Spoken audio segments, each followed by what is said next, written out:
Hi everyone, a very warm welcome to today's session. I hope you guys are doing absolutely fine and amazingly well. सत श्री अकाल, नमस्कार, bonjour, आदाब. बहुत स्वागत है आपका आज के सेशन में जहां हम करने वाले हैं finding out about our past.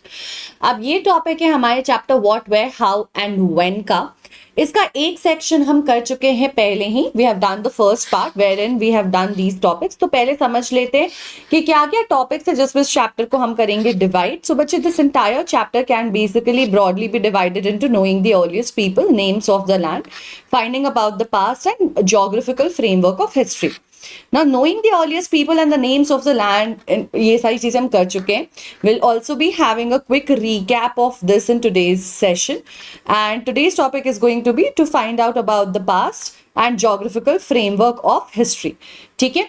Now, what are the concepts that we'll be doing? तो हम inscriptions क्या होते हैं, आर्कियोलॉजिस्ट्स कौन हैं, हिस्टोरियंस क्या हैं, क्या क्या चीज़ें हमने पढ़ी हैं, क्या पास थे डिफरेंट लोगों के, and understanding the various timelines. यानी कि हिस्ट्री को हमने कैसे डिवाइड किया है, कैसे इवेंट्स जो हैं वो डिवाइडेड है, कैसे रन करता है पूरा इवेंट, वो सारी चीज़ें समझेंगे. And on that note let me also quickly introduce myself. Hi बच्चों, मेरा नाम है अंकना और मैं हूं आपकी expert for social sciences at Embibe. I come with an experience of more than 9 years in the field of education, wherein I've taught both online and offline to the students of CBSE and ICSE board, and it has been a wonderful journey. मैंने अपनी पढ़ाई humanities में यानी कि arts लेकर करी है, इसीलिए I specialise in English as well as social studies. So that was a quick introduction about me. Now I want you to show, I want you to see something. मुझे एक magical application दिखाना है आपको. अगर आपने पहले नहीं देखा है तो definitely this is going to be magical for you. So it's called imbibe lens. ठीक है, and we are going to quickly have our lens moment of the day. तो मैंने एक इम्बाइब लेंस जो है वो एप्लीकेशन अपने फोन पे डाउनलोड कर लिया है. उसने मुझसे मेरे फोन का एक्सेस मांगा, कैमरा का, फोन का नहीं, कैमरा का. मैंने वो एक्सेस दे दिया. अब बच्चे क्या होता है, कई बार जब हम पढ़ रहे होते हैं we do happen to get stuck on one or the other topic, या कुछ एक दो टॉपिक्स ऐसे मिलते हैं जिनके बारे में हम थोड़ा और डेप्थ में पढ़ना चाहते हैं, थोड़ा और डेप्थ में जानना चाहते हैं. We want to dwell and learn sometimes a little bit extra than what's given in the book, और sometimes whatever is given in the book हमें एक बार में समझ नहीं आता है ना. तो हमें लगता है कि कुछ और रिसोर्सेज से क्या हम पढ़ ले, क्या हम समझ ले. हो सकता है स्कूल में भी हमने वो क्लास मिस कर दी हो, या इन जनरल हमारी कंफ्यूजन रह गई हो, तो हम गूगल कर लेते हैं, हम YouTube पे चले जाते हैं और हम ढूंढते रहते हैं चीज़ों को. आप हो सकता है कई बार मेरे ही सेशन में आओ और मैंने वो चीज़ पढ़ाई हो उस सेशन में, लेकिन 60 मिनट्स का सेशन है तो 30th मिनट पे 40th मिनट पे पढ़ाई हो. अब आपको वो ढूंढने में भी बहुत स्ट्रगल होता है. तो ये ढूंढने का टाइम, परेशानी, मिलेगा या नहीं मिलेगा, एप्ट वही चीज़ जो हम ढूंढ रहे हैं वो मिलेगी कि नहीं मिलेगी, कई बार नहीं होता है हमारे पास स्पेयर करने के लिए. Sometimes we do want to dedicate that time and you know understand and explore and find out and do the research, but sometimes we don't. कई बार जो है हम नहीं करना चाहते या हम नहीं कर पाते, हम नहीं कर सकते. ऐसे वक्त पे क्या करें, कहाँ से वेरियस रिसोर्सेज कहाँ से पुल इन करें कि भाई हमारा काम जो है बिल्कुल ऐसे गूगल पे टाइप किया और वैसे ही जो एग्जैक्टली चाहिए वो रेलेवेंट चीज़ आ जाए. ये कैसे इंश्योर कर सकते हैं?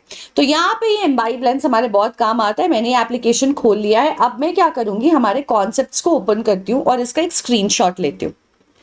जैसे मैं स्क्रीनशॉट लूंगी बच्चों, आप देख सकते हो all the important words have got highlighted over here and it is popping as an option to be selected.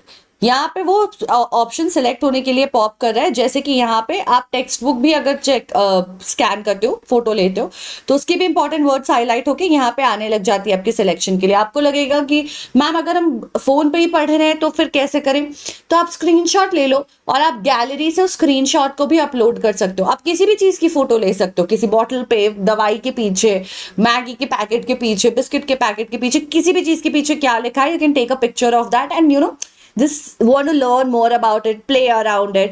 कई बार साइंस का, मैथ्स का या ज्योग्राफी का फॉर एग्जांपल टॉपिक होता है तो हमारे पास कुछ 3D इमेजेस भी आ जाते हैं जिससे हम इंटरैक्ट कर पाते हैं, खेल पाते हैं. So all of that happens. चलो अब बात करते हैं इंस्क्रिप्शन की. तो मैंने इंस्क्रिप्शन पे क्लिक कर दिया. तो इंस्क्रिप्शंस एंड प्रशस्तीज, इंस्क्रिप्शंस और प्रशस्तीज क्या होते हैं, ये देखो यहाँ पे आ गया. प्रशस्ति के बारे में हमने पिछले सेशन में पढ़ा था, तो उनके बारे में एक वीडियो आ गई. अब जैसे archaeologist किया मैंने, तो getting to know our past से we have started getting solving the mystery with archaeologists, archaeological evidences. So these are various videos which will help us greatly enrich our learning.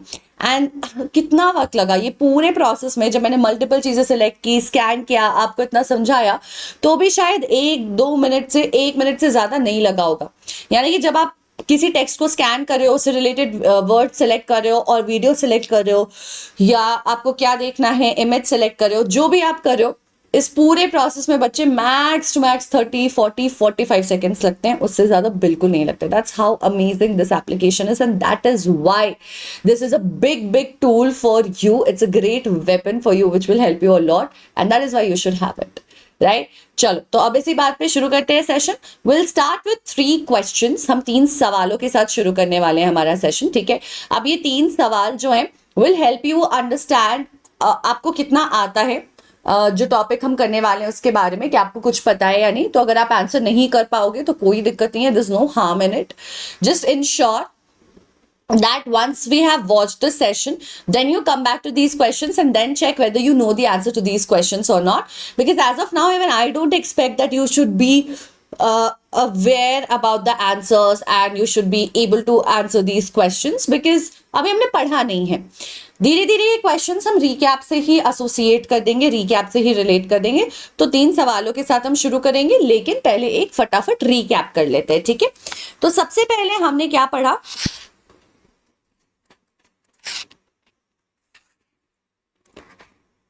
Okay, सबसे पहले पिछले session में हमने पढ़ा था कि जब हम पास्ट के बारे में बात करते हैं तो हम बात करते हैं लोगों की लाइफस्टाइल, ऑक्यूपेशन, कल्चरल प्रैक्टिसेस, इन सारी चीजों के बारे में. राइट, हम ये देखते हैं वो क्या खाते थे, क्या कपड़े पहनते थे, कहाँ रहते थे, because this is what helps us understand about the society, the lifestyle of the people, the culture that they were following, what kind of people used to exist, so on and so forth. Right, now insights into various occupations, hunters, farmers, rulers. So we study different kinds of people. हम सिर्फ राजाओं के बारे में या सिर्फ प्रजा के बारे में नहीं पढ़ते, हम अलग अलग लोगों के बारे में, सबके बारे में थोड़ा थोड़ा स्टडी करते हैं.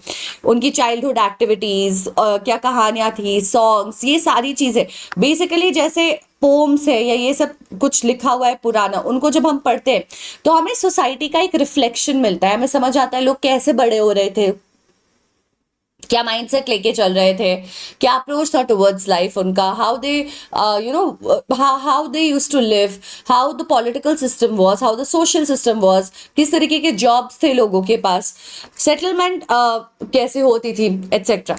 ना settlement along the Narmada river. ना अब जब हम बात करते हैं कि सिविलाइजेशंस कैसे डेवलप हुई, बिकॉज बच्चे हमें पता है कि पहले लोग गैदरर्स, हंटर्स और गैदरर्स हुआ करते थे. क्या हुआ करते थे पहले? Hunters and gatherers, right? So people used to be hunters and gatherers, यानी कि या तो हंटिंग करते थे या चीजों को इकट्ठा करते थे जा करके. विलेज का कॉन्सेप्ट नहीं था. पहले लोग आइसोलेशन में कहीं पे भी रहते थे जहां पे बेसिकली खाने की, सर्वाइवल की प्रोबेबिलिटी ज्यादा हो, तो जंगलों में जाकर के हंटिंग करते थे या पेड़ों से फूल, पत्ते, स्टेम्स, रूट्स, इनको इकट्ठा करते थे जो उनके अलग अलग पर्पसेस के काम आती थी, जो उनके खाने के काम आती थी, जो उनके लिए मेडिसिनल पर्पसेस सर्व करती थी. फिर धीरे धीरे हमने देखा कि जो सिविलाइजेशन है वो रिवर्स के अराउंड डेवलप करने लग जाती है. बेसिकली बेटा देखो, रिवर्स के अराउंड पहले तो हर जगह जंगल हुआ करता था. ठीक है, तो रिवर्स के अराउंड बड़ा एडवांटेज था लोगों को, क्योंकि जंगल मिल जाता था पास में रिवर के, वाटर होता था रिवर से, तो बहुत हेल्पफुल होता था. कई सारे एनिमल्स जो हैं वो वहां पे पानी पीने आते थे, तो हंटर्स के लिए बहुत यूजफुल होता था. And plus of course with the jungle and the different trees and everything, gatherers के लिए बहुत हेल्पफुल था. लेकिन धीरे धीरे फिर लोगों ने जंगलों के रिवर्स के पास जो है वो फर्टाइल सॉइल नोटिस किया. दे सॉ कि अरे यहाँ पे जमीन बड़ी फर्टाइल है. And then they also understood that they can do cultivation जो है वो डिस्कवर की गई कि हम खेती बाड़ी कर सकते हैं, और इसके साथ सेटलमेंट्स होने लग गए. सो पहले लोग सेटल क्यों नहीं होते थे? क्योंकि वो खाने की तलाश में मूव करते रहते थे, अपनी सर्वाइवल के लिए मूव करते रहते थे. कई बार जो है नेचुरल डिजास्टर कुछ हो जाता था तो एक जगह पे नहीं रह पाते थे, बाढ़ आ गई, फ्लड आ गया, ड्रॉट आ गया, सूखा पड़ गया, अर्थक्वेक, वोल्केनो इरप्शन और व्हाटएवर, कोई भी नेचुरल डिजास्टर होता था तो उनको वहां से उठ करके कहीं और जाना पड़ता था, कहीं और मूव करना पड़ता था। तो सेटलमेंट का कॉन्सेप्ट ऐसा सच नहीं था, हंटिंग के लिए, खाने के लिए, सर्वाइवल के लिए, डिजास्टर्स की वजह से they were on the move. But धीरे धीरे people started forming settlements, however it started with the formation in and around rivers, क्योंकि लोगों ने रियलाइज किया कि सॉइल की फर्टिलिटी बहुत ज्यादा है और यहाँ पे कल्टिवेशन, ग्रोइंग ऑफ फूड, ये बड़े आराम से हो सकता है to meet the demands of the citizens. लेकिन जनरल जो भी पॉपुलेशन है, पहले लोग सिर्फ अपना खाना देखते थे, अब धीरे धीरे सबका देखने लगे। तो सेटलमेंट जो है पहले नर्मदा रिवर के अराउंड हम देखते हैं वो शुरू हुई फूड रिसोर्सेज के लिए, इंडस के अराउंड हड़प्पन सिविलाइजेशन, और आपका गंगा रिवर के अराउंड मगध सिविलाइजेशन भी हमने डेवलप करते हुए देखा है। फिर ये सब कुछ 1000 साल पहले चल रहा था, right, more than thousands of years before. This is what happened, this is what was happening, not thousands, like 10,000s of years ago. ठीक है, 10,000 साल से भी पहले ज्यादा लोग ऐसे हंटर्स, गैदरर्स बनकर घूम रहे थे। लेकिन फिर क्या होता है, लगभग 8,000 साल पहले, है ना, 8,000 साल पहले लोगों ने कल्टीवेशन डिस्कवर कर ली, एनिमल हस्बेंड्री डिस्कवर कर ली। तो यहाँ पे एग्जैक्टली सेटलमेंट का काम जो है, सिविलाइजेशन बिल्ड करने का काम जो है वो स्टार्ट हो जाता है, क्योंकि अब लोगों के पास मूव करते रहने का रीजन नहीं था। फिर धीरे धीरे उन्होंने अलग अलग चीजें जैसे कि वीट, बार्ले, राइस, इनको डिस्कवर किया, कल्टीवेट करना शुरू किया। वीट वाले की कल्टीवेशन हमने देखा नॉर्थ वेस्ट से स्टार्ट हुई, नॉर्थ ईस्ट और विंध्यास के अराउंड हमने देखा कि अर्बनाइजेशन होने लग गई,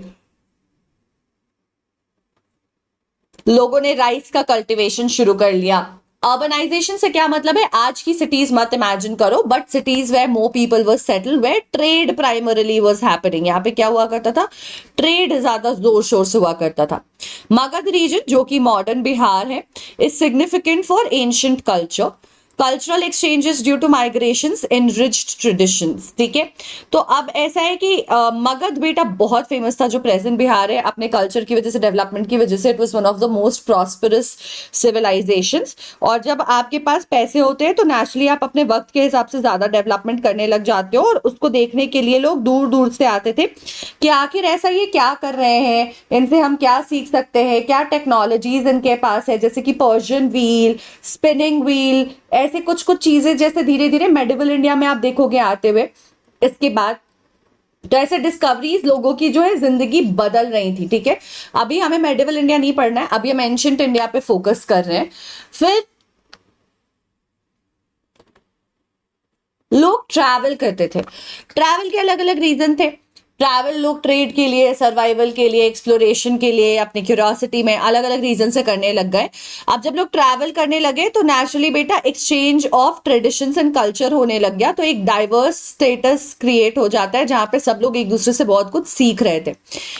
भारत या इंडिया का नाम कहां से आता है, तो भारता जो है वो संस्कृत टेक्स्ट ऋग्वेदा में एक्चुअली भारता को एक ग्रुप ऑफ लोगों के लिए बोला गया है, of in and around like Rajasthan, Madhya Pradesh, वो सारे एरियाज में। धीरे धीरे करके ये पूरे ही देश के लिए यूज होने लग गया और भारता से भारत बन गया। इंडस या इंडोज या हिंदोज जो है, ये वर्ड यूज किया जाता था पर्शियंस या ग्रीक्स के द्वारा to basically describe the people and the area or towards the east or you can say south east of Indus river, Indus जो बहती थी उसके तरफ। तो ये इंडोस या हिंदोस जो है धीरे धीरे फिर इंडिया बन गया। साथ ही साथ हमको कहाँ से इन चीजों के बारे में पता चलता है, तो हमने समझा कि लिटरेरी कई सारे स्क्रिप्ट है, लिखी हुई कई सारी चीजें हैं। क्योंकि देखो हमें कितना भी हिस्टोरिकल एविडेंस मिल जाए, वो हमें पूरी हिस्ट्री बयान नहीं करता है, क्योंकि हम उसे क्या करते हैं, इंटरप्रेट करते हैं। हम सोचते हैं कि अच्छा ये ऐसा है तो इसका मतलब ये होगा, हम मीनिंग्स ड्रॉ करते हैं, हम कंक्लूजन्स ड्रॉ करते हैं।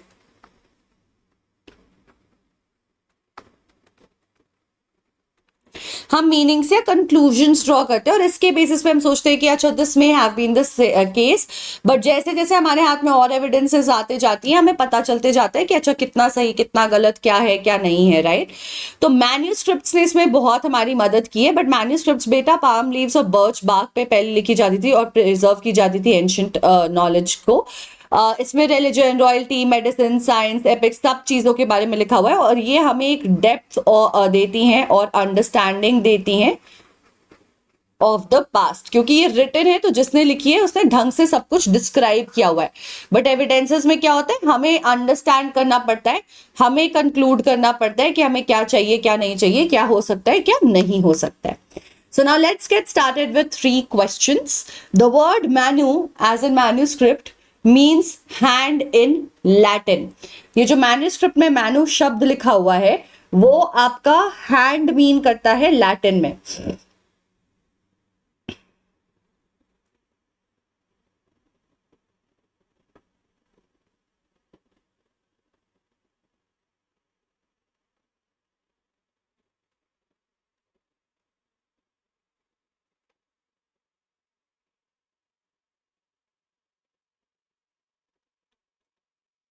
You can take a guess. Manuscripts are documents. Script को अगर हम ब्रेक करें मैन्यू और स्क्रिप्ट को, तो स्क्रिप्ट का मतलब तो टेक्स्ट डॉक्यूमेंट ये हो जाता है।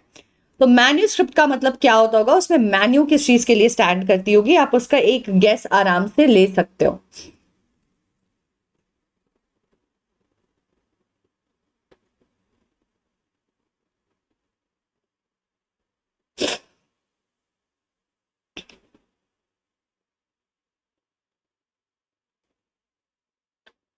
Okay, and we will get back in 3, 2, 1 and 0. सो बच्चों, मैन्यू जो है उसका मतलब एक्चुअली रिटन बाय हैंड होता है, ठीक है, रिटन बाय हैंड, यानी कि एक तरीके से हम कह सकते हैं कि इसका मतलब हैंड होता है। और स्क्रिप्ट का मतलब क्या हुआ, कोई भी स्क्रिप्ट, लिखी हुई डॉक्यूमेंट। सो मैन्यूस्क्रिप्ट वही होती है। हम आगे इसके बारे में और बात करेंगे। Moving on to the next question. Archaeologists look for the skin and flesh of animals to gauge what people ate in past. Is this true or is this false?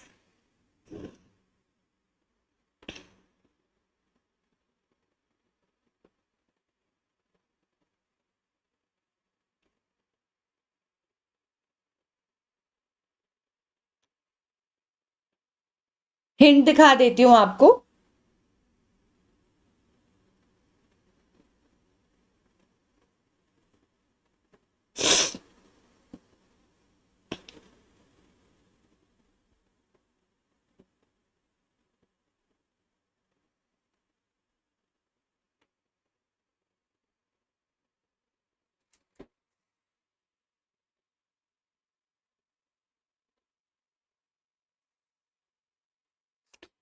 Okay, you guys. So we know that people keep on finding evidences, लेकिन skin और flash जो ऐसी चीज है वो decompose हो जाती है। बोन्स जो हैं वो रिमेनिंग रहते हैं, तो उनकी स्टडी ज्यादा की जाती है, ना कि स्किन और फ्लैश की। So it will be false, not true. Moving on to the last question.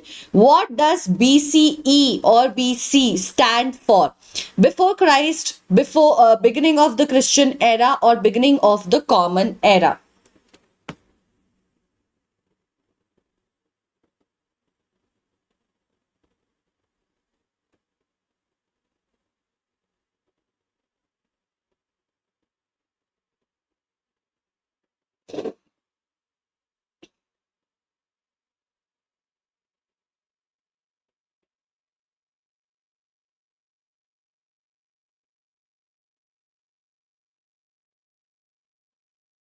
What does BCE stand for?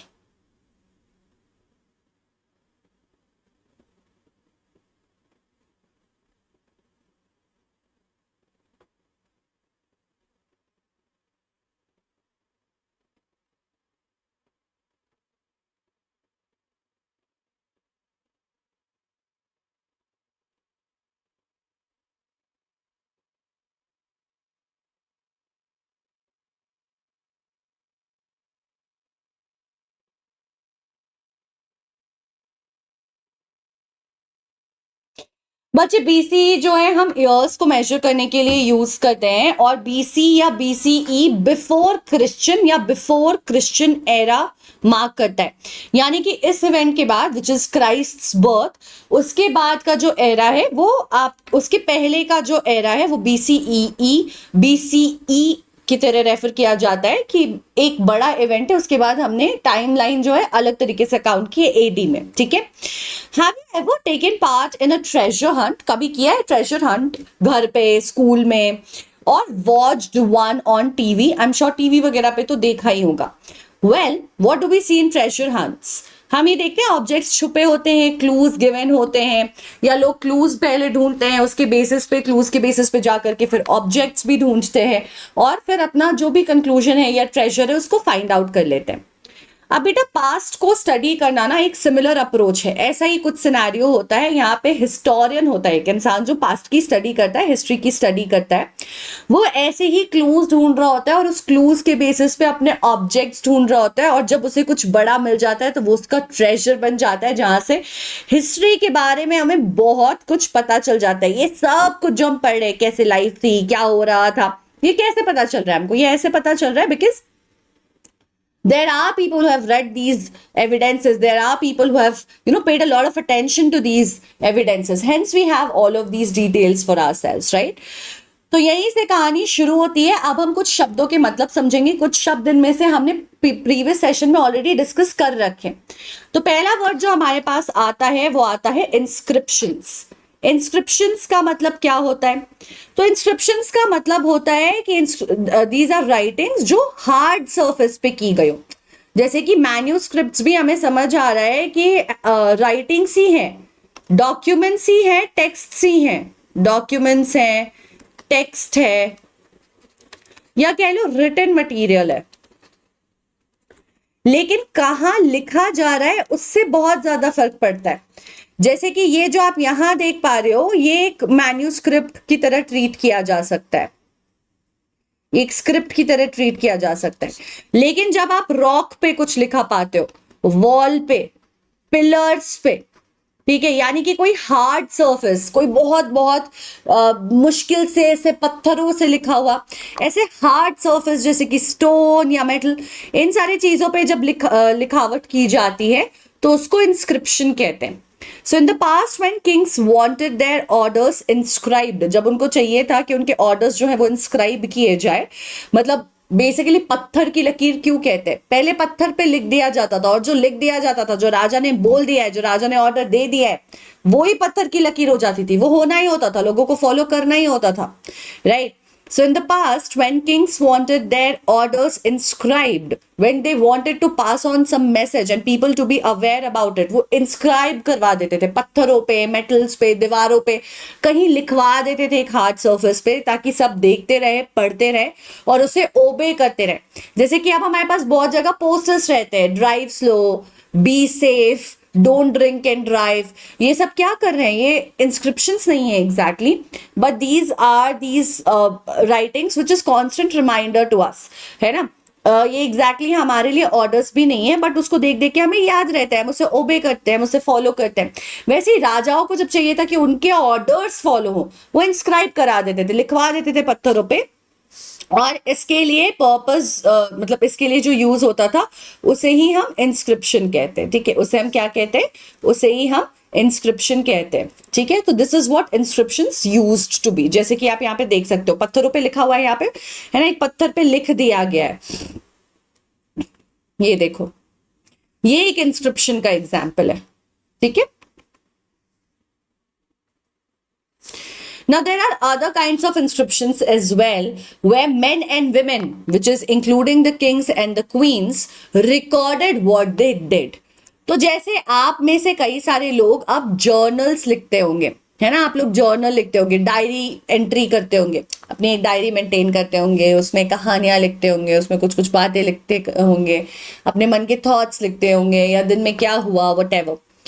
तो लोग पहले अपने लाइफ को रिकॉर्ड करना चाहते थे, कई सारे लोग थे who wanted to record their lives, right? Not for others to read, for themselves.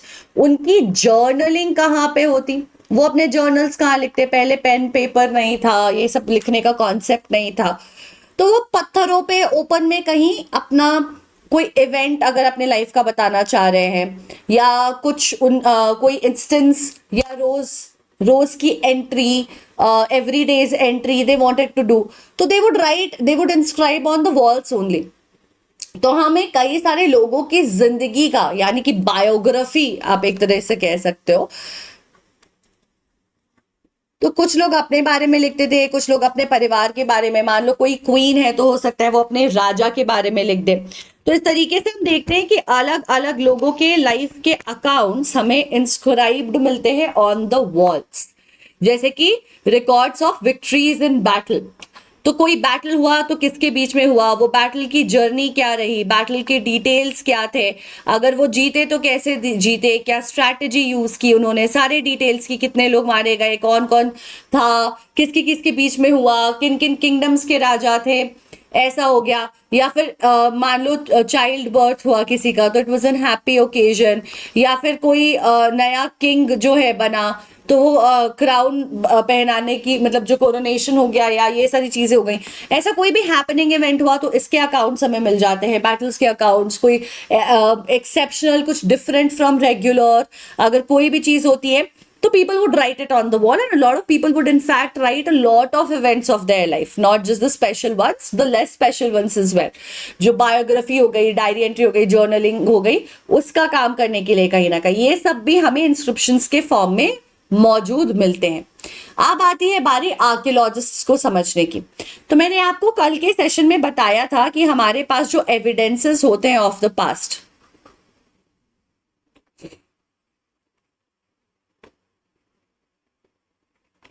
दो तरह के होते हैं। पहला होता है लिटरेरी,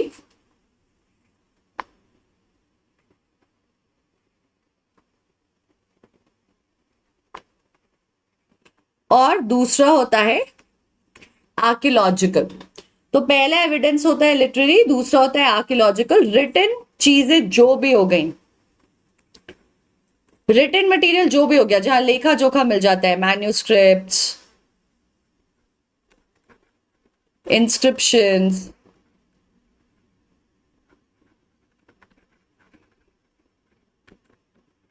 ये रिटन मटेरियल हो जाता है, ठीक है, ये रिटन चीजें हो जाती हैं। Okay, but then you have archaeological stuff. ये क्या है? Physical evidences.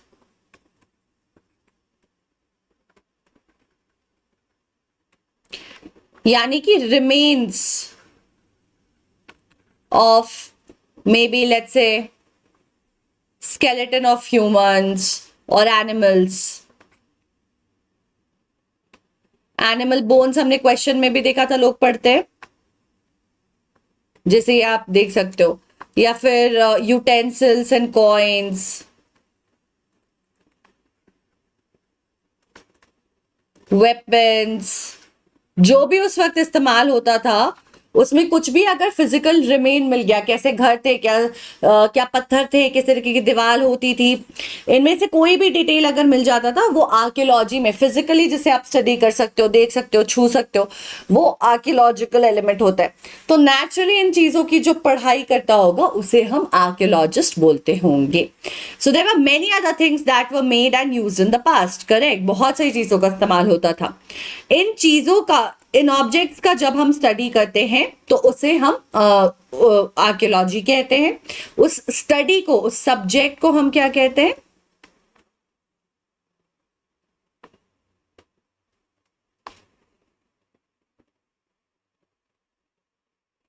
उसे हम आर्कियोलॉजी कहते हैं, और जो स्टडी को कर रहे होते हैं उन्हें आर्कियोलॉजिस्ट्स कहते हैं। They study the remains of the buildings made of stone and brick, paintings, sculptures, ये सब जो भी रह गया, ये देखो यहाँ पे थोड़े यूटेंसिल्स है, कुछ और भी बर्तन है, स्टोन्स हैं, कॉइन्स है, जो भी रह गया उसकी स्टडी करने वाले को हम आर्कियोलॉजिस्ट कहते हैं।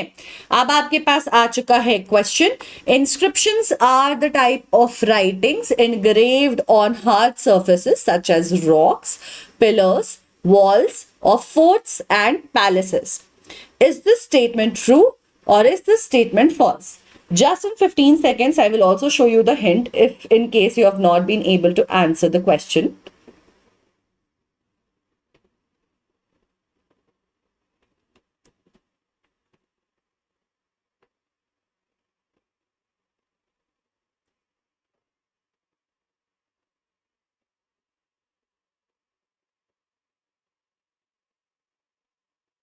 हिंट देख लेते हैं बेटा। Ashokan edicts are written on hard surfaces. Ashoka pillar के बारे में आपने सुना ही है, वो हार्ड सर्फेसिस पे लिखा हुआ है।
Guys this statement is absolutely true, otherwise वो मैन्यूस्क्रिप्ट्स कहलाते हैं। अगर हार्ड सर्फेसिस पे लिखी गई हैं तो कहलाती हैं इंस्क्रिप्शन। ठीक है, चलो। So inscriptions are writings that are written on the hard surfaces like rocks, forts, temples, palaces. They give us valuable information about the names of the kings, the dates, the extent of their empires, important events during their reign, etc.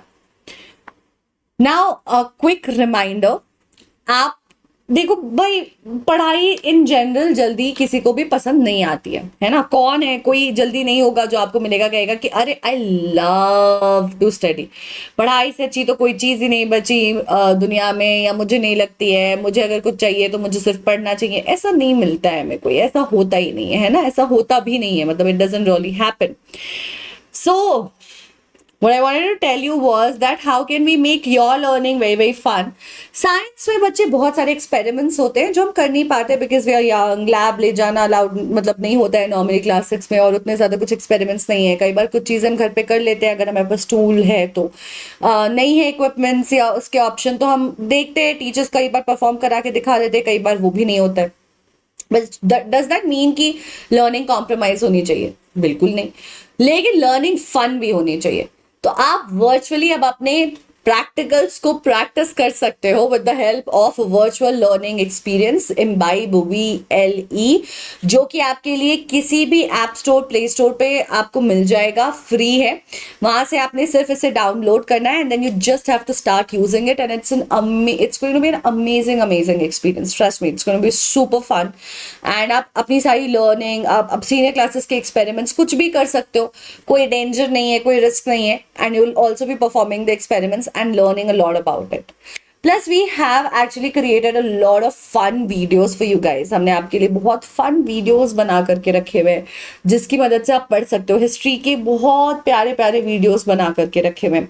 ये videos आपको 3D form में, animated form में, beautifully created curated form में imbibe के app पे मिल जाएंगी। And trust me, it's one of the most amazing, enriching, knowledge enriching things. So you definitely have to experience it, and then you've already seen the magic of Imbibe Lens app, right? So make sure that you do not miss on it, and download कर लो इन apps को और देखो कि क्या मजा आता है। बहुत आएगा, काफी कुछ है सीखने के लिए। ठीक है, चलो अब बात करते हैं वापस आर्कियोलॉजिस्ट्स की।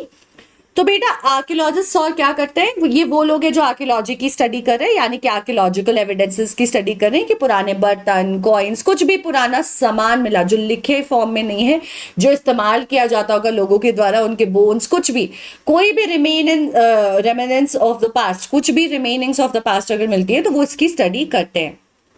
साथ ही साथ वो एक्सप्लोर करते हैं, यानी कि ट्रेजर हंट करते हैं। उनको कुछ क्लू मिला, उन्हें लगा कि अरे यहाँ पे कुछ रहा होगा, तो वो डिग अप करेंगे, अर्थ में ना खुदाई शुरू कर देते हैं। Because over a period of time जो भी चीजें पहले एग्जिस्ट किया करती थी वो अंदर चली जाती हैं, वही चीजें अंदर जाकर के डेड डीके डिकम्पोज होकर के कार्बन के मटेरियल से पेट्रोलियम ये सारी चीजें बनाती है over like lakhs and thousands of periods of year. But anyways what they do is they excavate it, उसको ढूंढ कर निकालते हैं, खोद कर निकालते हैं अंदर से, ढूंढने के लिए कि tool, weapon, pots, pans, ornaments, coins, कोई भी सामान जो उस वक्त यूज हो रहा था उन सारी चीजों को, ताकि उसके बेसिस पे अपनी स्टडी कर सके, अपने कंक्लूजन्स ड्रॉ कर सके, राइट। इसी की वजह से तो हमें इतने सारे सिविलाइजेशंस के बारे में इतना कुछ पता है। पहले सब कुछ लिखा नहीं होता था, जब लिखा नहीं होता था, जब रिटन मटेरियल कम होता था, लिटरेरी मटेरियल कम होता था, उस वक्त की भी इतनी सारी डिटेल्स हमें कहाँ से मिल रही है, इन्हीं सारे एविडेंसेस से मिल रही है, right.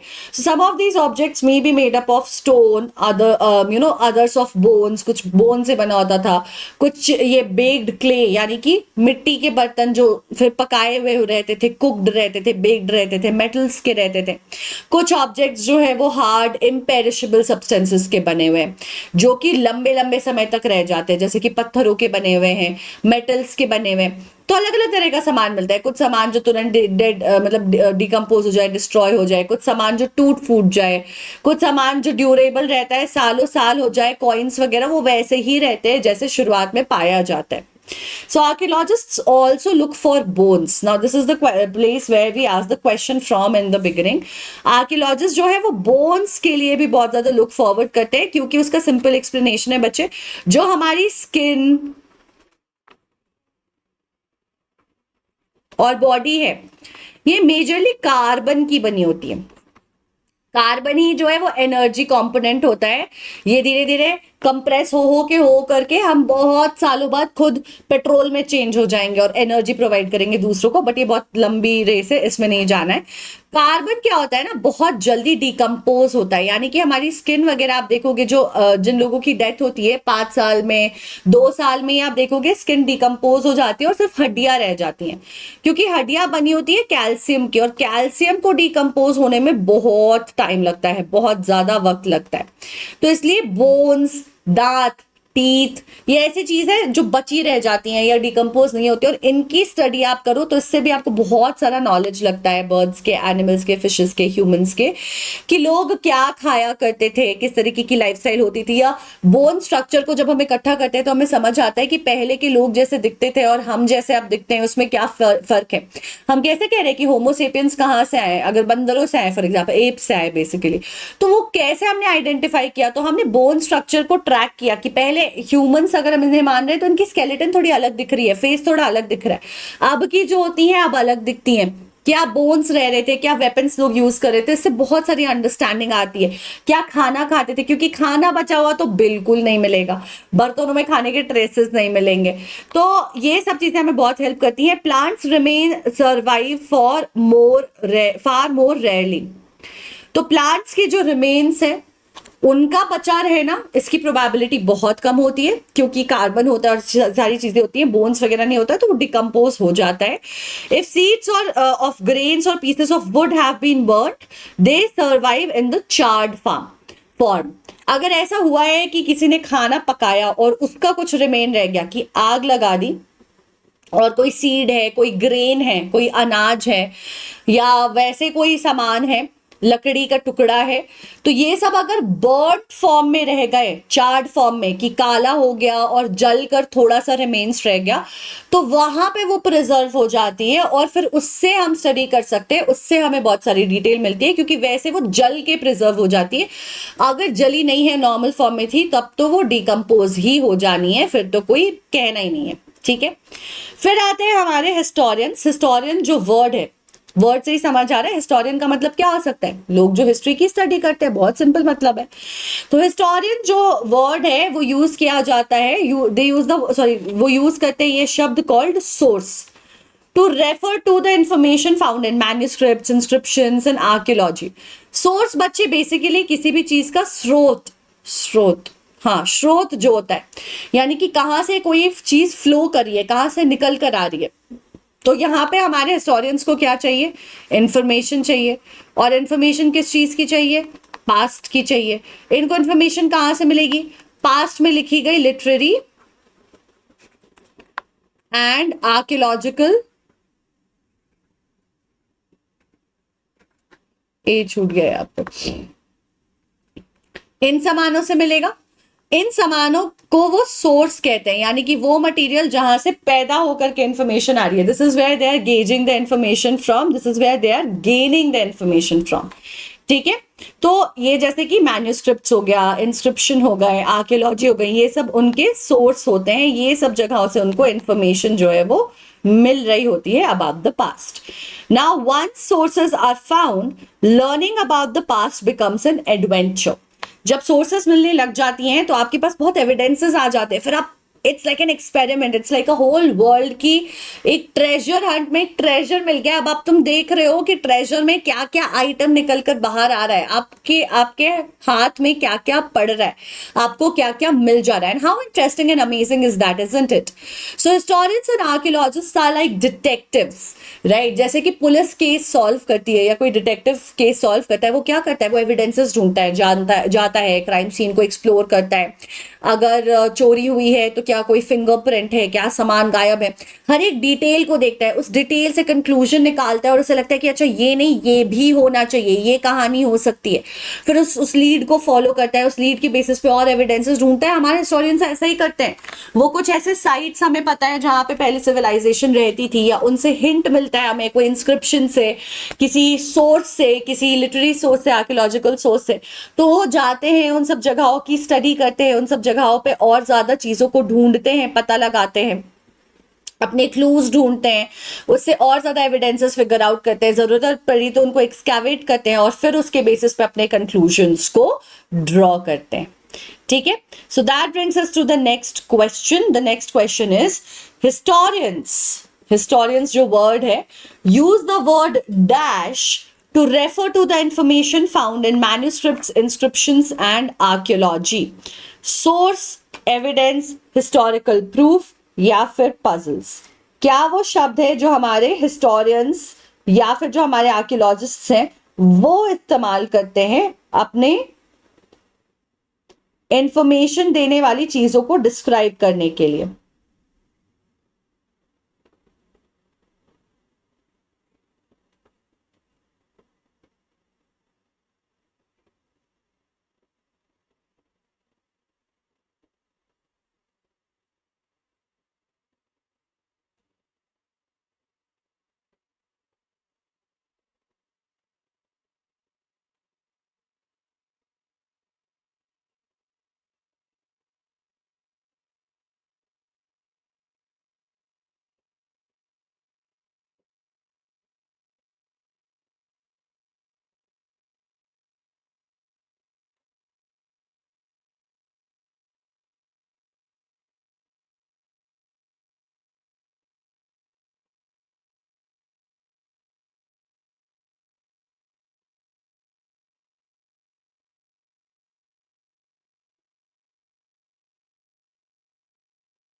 So, bachcho, the term that is used by them is a source, right? They describe all of these elements, whichever element is providing them any kind of understanding, any kind of information. They use the term source to describe these things, right?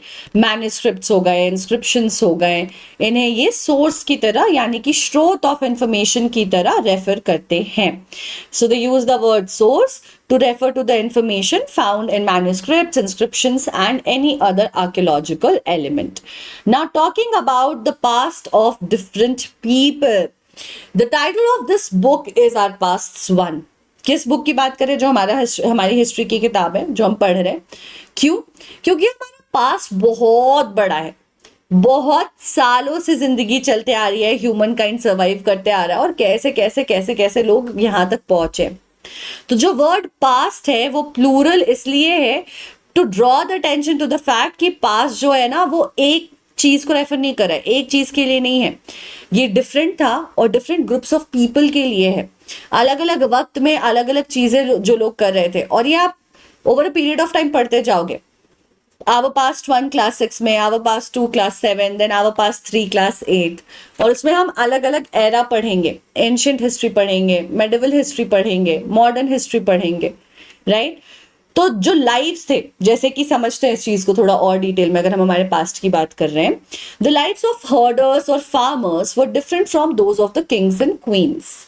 और Kings and queen's पहले रहते नहीं थे, पहले herders और farmers रहते थे, पहले तो ये गैदरर्स, हंटर्स, ये सारे लोग रहते थे।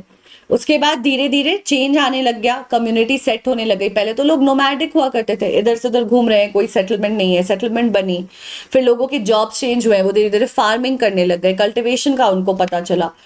तो जो भी ये हर्डर्स फार्मर्स थे, जब फिर किंगडम्स में या सेटलमेंट्स में रहने लगे, उनकी जिंदगी राजा रानी पैलेस में रहने वाले लोगों से बहुत डिफरेंट थी। जो ट्रेडर्स थे उनकी जिंदगी, जो क्राफ्ट्समैन थे, जो कारीगर थे, जो आर्ट क्राफ्ट का सामान बनाते थे, जिसमें मर्चेंट्स ट्रेड किया करते थे, उनसे बहुत डिफरेंट थी। हर एक ग्रुप की कहानी, उनका सोशल कॉन्टेक्स्ट, उनकी हिस्ट्री इन जनरल डिफरेंट रही है। राजा की स्टोरी डिफरेंट रहेगी, प्रजा की स्टोरी डिफरेंट रहेगी, है ना। The king and the kingdom will have different stories, different people of kingdom will have different stories. It is ever true today. आज भी आप देखोगे तो अलग अलग लोग अलग अलग तरह के काम करते हैं, कोई इंजीनियर है, कोई डॉक्टर है, मैं टीचर हूँ। तो हर एक इंसान के फैमिली का बैकग्राउंड, उसकी हिस्ट्री, वो कहाँ से आते हैं, क्या काम करते हैं, सबकी कहानियां बहुत अलग अलग है। कोई अलग हिस्से से आ रहा है, कोई अलग हिस्से से आ रहा है, कोई अलग लैंग्वेज बोल रहा है। सबकी अपनी हिस्ट्री है, अपना पास्ट है, अपनी कहानी है, और ये हमेशा से ही अलग रही है। Archaeology did not help us to know more about ordinary people in the past because they did not keep records of what they did.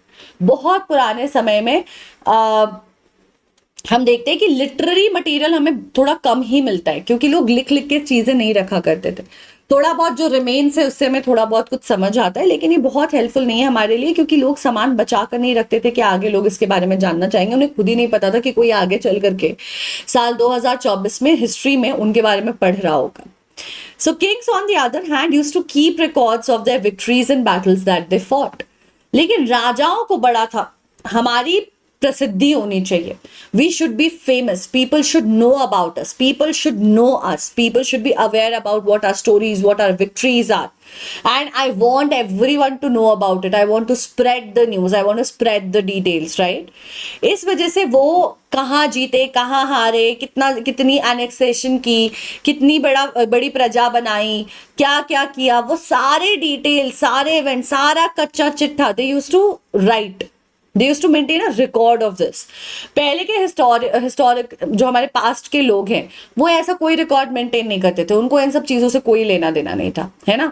तो इन लोगों ने उन सारी चीजों का रिकॉर्ड, राजाओं ने इन सारी चीजों का रिकॉर्ड मेंटेन करके रखा, और उसी से हमें इनके बारे में बहुत सारा डिटेल पता चलता है।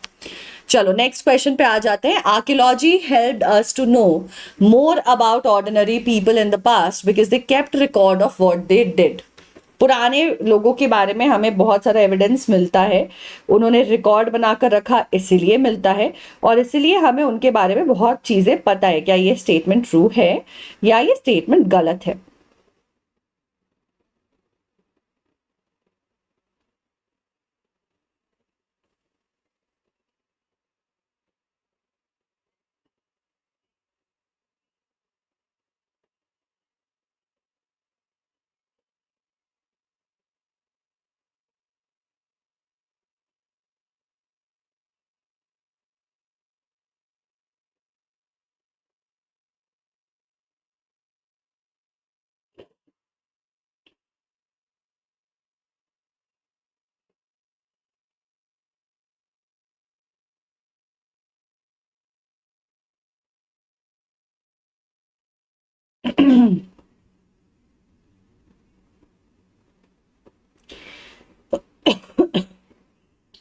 So guys, this statement is actually false. We know that the people of the earlier times did not really used to maintain any records, and that's why it's very difficult for us to trace the information about them, find the information and details about them.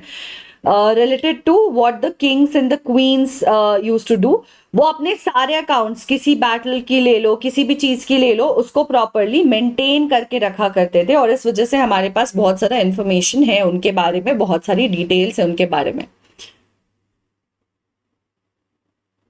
ठीक है। So okay, now I actually मैं थोड़ा सा यहाँ पीछे जाके एक चीज क्लैरिफाई करना चाहती हूँ आपको। यहाँ पे ये डिड नॉट जो लिखा है ना, ये आर्कियोलॉजी नहीं लिटरेरी के लिए होगा। आर्कियोलॉजी एक्चुअली हेल्प्ड अस, ठीक है। Archaeology helps us to know more about ordinary people in the past because they did not keep records of what they did. What does not help us is the literary material, क्योंकि उन्होंने लिख लिख करके record नहीं रखा। ये किसने रखा? किंग्स और क्वींस और रॉयल्टी ने रखा। तो इनके बारे में हमें बहुत सारी चीजें उस वजह से पता रहती हैं, ठीक है। Okay, now understanding timelines. अब जब हम टाइमलाइंस को समझने की कोशिश करते हैं, now that we want to understand the timeline of how people did what happened, the years, यानी कि हमने पास्ट को बहुत सिंपल शब्दों में बताती हूँ। पास्ट में बचे बहुत सारे साल हैं, हमारे पास बहुत सारे इयर्स हैं, हम उसको पढ़ते रह सकते हैं, लेकिन उसे कैटेगराइज करना बहुत ज्यादा जरूरी था। तो हमने कुछ मेजर इवेंट्स लिए, ठीक है, हमने मेजर कल्चर लिया,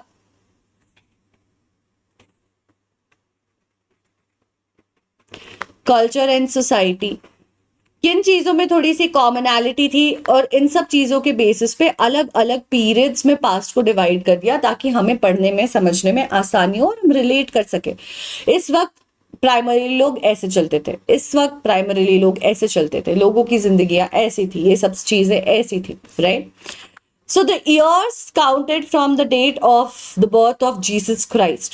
All the dates before that, before the birth of Christ, is counted backwards. यानी कि मान लो अगर यहाँ पे इस साल में this is the year where Christ was born. Jesus Christ was born. इस साल के पहले जो कुछ भी है कितनी बुरी एक लाइन नहीं खींच पा रही मैं, बताओ। इस साल के पहले जो कुछ भी है उसे हम क्या करते हैं? बैकवर्ड्स काउंट करते हैं। यानी कि पहले अगर इसके मान लो 3000 साल तक कुछ चल रहा है हिस्ट्री में, तो ये 3000 साल है, ये 2500 माना जाएगा, ये 2000 साल 2000, ये साल 1500, ये साल 1000, ये 500, इसके पहले 1 BCE, क्योंकि इसको बिफोर क्राइस्ट एरा बोलते हैं। तो जो यूनिट हम लिखते हैं साल के लिए वो बनता है BCE।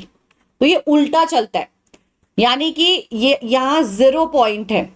आप नेगेटिव अभी इंटीजर्स पढ़ोगे तो -1 -2 पढ़ोगे ना, वैसा सिस्टम है कि 1 2 3 4, यानी कि इस पॉइंट से पास्ट में जितना पीछे जाओगे उतना ही दूर होता जाएगा, जितना पास आओगे उतना छोटा नंबर होगा।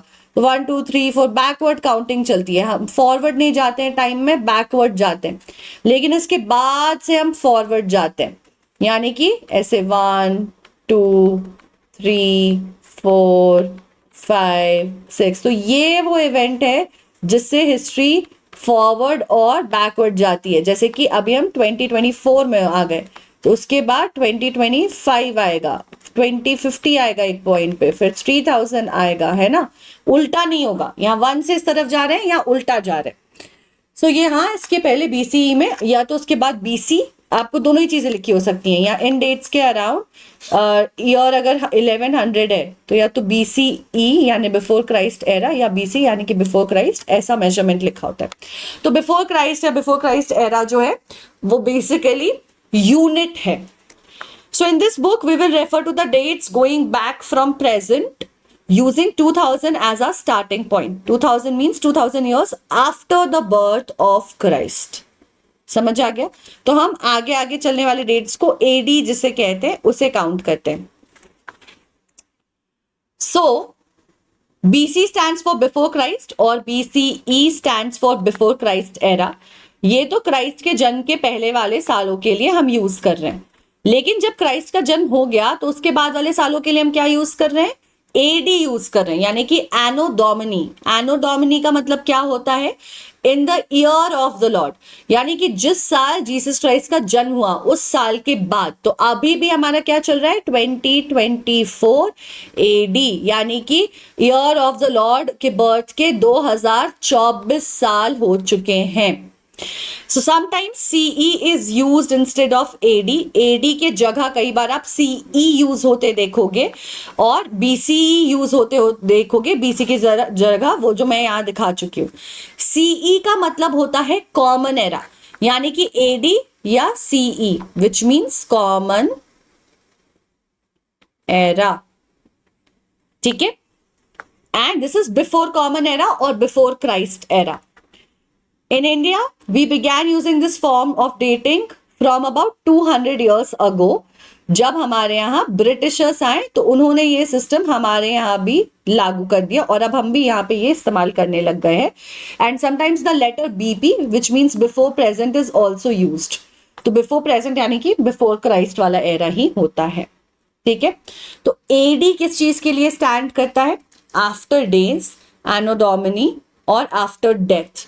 नॉर्मली लोगों को लगता है कि बिफोर क्राइस्ट के लिए बीसी है और आपका एडी आफ्टर डेथ होता होगा, क्यों? उनके डेथ, जीसस क्राइस्ट के डेथ के बाद वाले सालों को हम ऐसे गिनते होंगे।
एनो डोमिनी कहते हैं, यानी कि the year of the Lord which is about the birth of Jesus Christ. Right, Jesus Christ के बर्थ की बात हो रही है।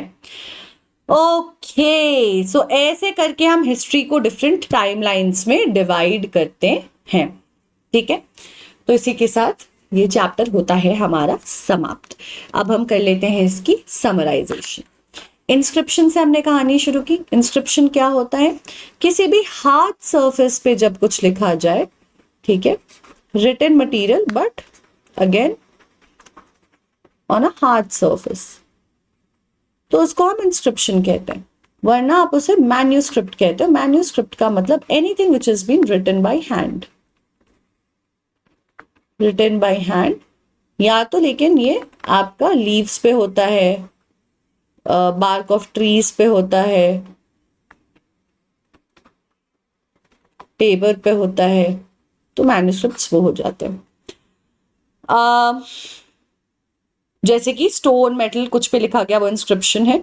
राजाओं के द्वारा इंडिविजुअल्स तक अपना ऑर्डर पहुंचाने के लिए, प्रजा तक अपना ऑर्डर पहुंचाने के लिए भी जैसे यूज किया जाता था।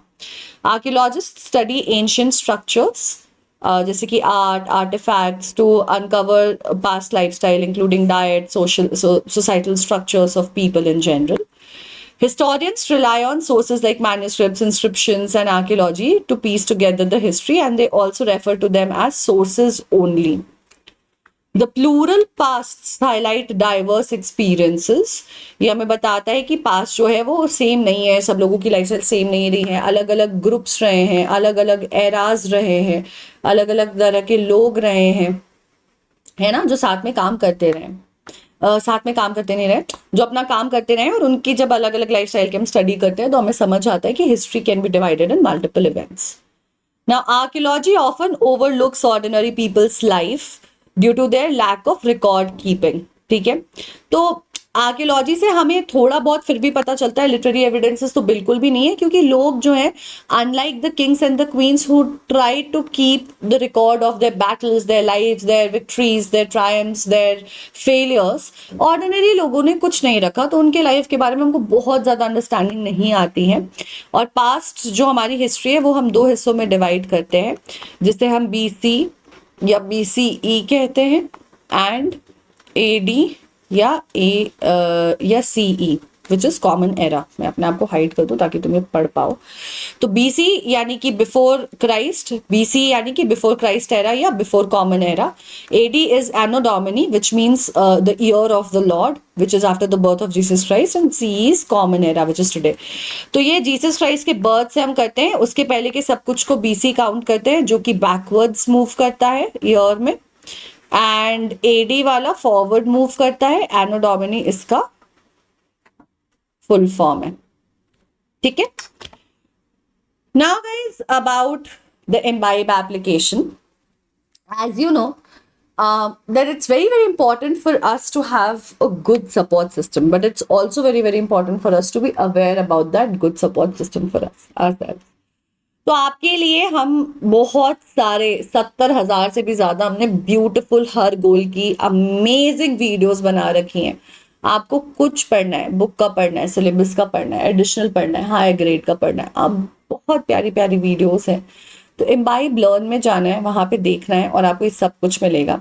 साथ ही साथ प्रैक्टिस करना है, टेस्ट अटेम्प्ट्स करने हैं, imbibe में भर भर के मिलते हैं। बुक में हमारे 4 क्वेश्चन, 5 क्वेश्चन, 6 क्वेश्चन दिए रहते हैं, कुछ 4, 5, 6 क्वेश्चन हमें एडिशनल कहीं से स्कूल से मिल जाते हैं। लेकिन जब हम अपने कॉन्सेप्ट्स को बहुत ज़्यादा रिवाइज करने की, समझने की, अच्छे से प्रैक्टिस करने की कोशिश करते हैं, वो नहीं हो पाता है क्योंकि हमारे पास इनफ नंबर ऑफ क्वेश्चंस नहीं है बहुत अच्छे से प्रैक्टिस करने के लिए। तो imbibe लर्न हमारे लिए या प्रैक्टिस या टेस्ट हमारे लिए वहाँ बहुत मददगार होता है। प्लस जैसे ये क्लास आप अटेंड कर रहे हो, ऐसे कई सारी क्लासेस है जो हम वहाँ पे लाइव लेते रहते हैं, आप उन्हें अटेंड कर सकते हो। आपके पास डाउट क्लियर करने का भी ऑप्शन है, आप अपने पेरेंट्स को इस जर्नी में उनका हिस्सा बना सकते हो। सिर्फ आपको एक नंबर ऐड करना है और वो खुद भी आपको असाइनमेंट दे पाएंगे या देख पाएंगे कि आपने टेस्ट दिया, क्या आप पढ़ रहे हो, आपकी प्रोग्रेस समझ पाएंगे, यानी कि आपके लर्निंग का एक्टिव हिस्सा बन पाएंगे, जो वो हमेशा बनना चाहते हैं, जो कई बार हम उन्हें बनाना चाहते हैं। कई बार हमारे पेरेंट्स हमें पढ़ाते हैं, तो ये यहाँ पे imbibe के ऐप पे साथ में कनेक्टेड रहना उनके साथ बहुत बहुत हेल्पफुल होता है, बहुत सीमलेस कर देता है प्रोसेस को।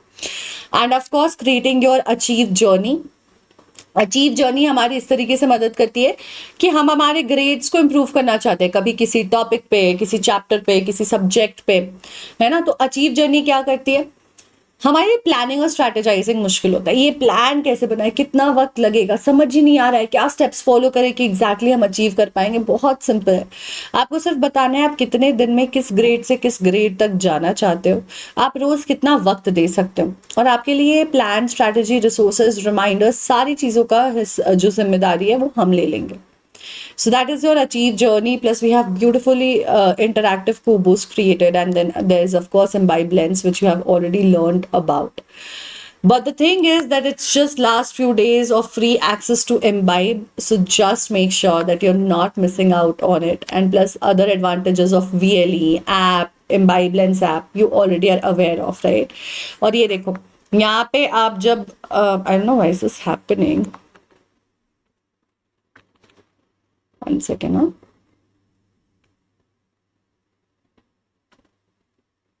ग्लू का, हाँ अब ठीक है। तो ये आप ऐप या वेबसाइट जब भी खोलते हो, यहाँ आस्क अ डाउट का ऑप्शन आ रहा होता है। यहाँ जैसे ही आप क्लिक करोगे it will take you to this, redirect you to this chat, ठीक है, जहाँ से आप जो है अपने डाउट्स रिजॉल्व कर सकते हो व्हाट्सएप पे, और आपको जो पूछना है जब तक समझना है पूछते रहो। How amazing is that, isn't it? So with that guys, my dear बच्चों, हमने फिनिश कर लिया है हमारा ये चैप्टर। अब हम नेक्स्ट सेशन में नया चैप्टर शुरू करेंगे, तो make sure that you subscribe to the channel. Do not forget to hit the like button if you enjoyed the session and share it with your friends. हम मिलते हैं बहुत जल्द। Till the next time, hasta la vista, bye bye, ciao. I'm gonna sign off. Take good care of yourselves, and I just hope that you enjoy learning thoroughly. We'll meet soon, so stay subscribed, stay tuned, and keep imbibing.